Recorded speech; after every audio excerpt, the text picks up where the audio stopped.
अब सूत जी कहते हैं ऋषियों से, 88,000 ऋषि एक साथ बैठ करके कथा सुन रहे हैं कि जिसने सबसे पहले व्रत किया है उसकी अब मैं कथा बताता हूँ, ध्यानपूर्वक आप लोग सुनिए। सूत जी कहते हैं कि सुंदर काशीपुरी नगर में एक ब्राह्मण रहता था। उस ब्राह्मण का नाम था शतानंद। वह ब्राह्मण भिक्षा मांग मांग कर अपना जीविकोपार्जन किया करते थे। तब तक ब्राह्मण को देख करके भगवान को दया आई और उसके पास साधारण रूप में जाकर के भगवान ने पूछ दिया, हे ब्राह्मण, आप इतने उच्च कुल में आपका जन्म हुआ है, आप ऐसा करके फिर नीच काम क्यों कर रहे हैं, भिक्षा क्यों मांग रहे हैं?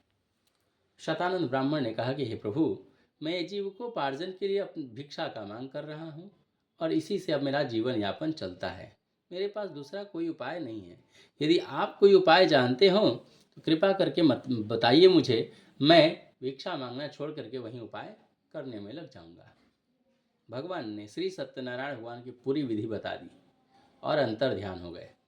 शतानंद ब्राह्मण ने मन में निश्चय किया कि कल सुबह होते ही मैं भिक्षा मांगूंगा और जो धन प्राप्त होगा उसी से सत्यनारायण भगवान का व्रत अवश्य करूंगा।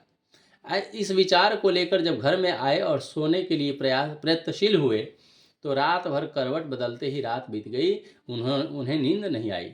जब किसी भी बात की चिंता हो जाती है मनुष्य को तो उसका नींद हराम हो जाता है। सुबह उठकर जब संकल्प करके भिक्षा मांगने के लिए गए तो भगवान की अद्भुत कृपा हुई और उसे अधिक धन मिल गया। अब जब आप किसी भी कार्य को, भगवान के कार्य में जब लग जाते हैं तो बड़ा से बड़ा, मुश्किल से मुश्किल कार्य भी आसान हो जाता है। भगवान की कृपा से शतानंद ब्राह्मण को अधिक धन मिल गया और उसी अधिक धन से भगवान की पूजा की सारी सामग्री को जुटाकर घर में आकर ब्राह्मण को बुलाकर विधि विधान के साथ सत्यनारायण भगवान का व्रत पूरा किए और देखते ही देखते उनको दुख से छुटकारा मिल गया और सुखपूर्वक जीवन व्यतीत करने लगे। अब इतने में 88,000 ऋषि फिर पूछे कि हे प्रभु, आप ये भी बताइए कि श्री सत्यनारायण भगवान का व्रत दूसरी बार किसने किया? यह भी हमें जानने की श्रद्धा है।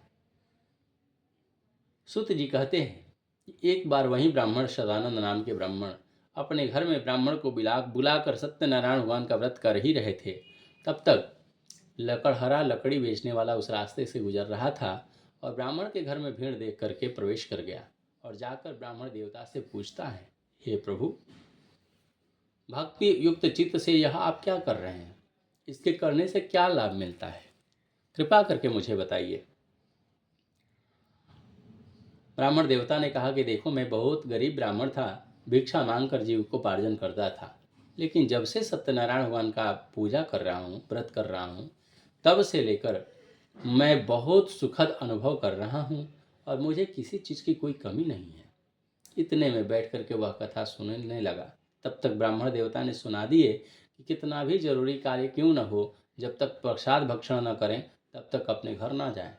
इतना सुनकर बैठकर प्रसाद भक्त का इंतजार करने लगा। पूजा समाप्ति हुई, प्रसाद वितरण होने लगा। प्रसाद खा लिया, जल पी करके संतुष्ट हुआ और फिर ब्राह्मण देवता को प्रणाम करके बाहर में लकड़ियों के भार को जो रखा था उसे अपने माथे पर सवार करके बड़े बड़े जो धनी लोग रहते थे ऐसे सुंदर नगर में चला गया और वहाँ जा कर के लकड़ियों को बेचा।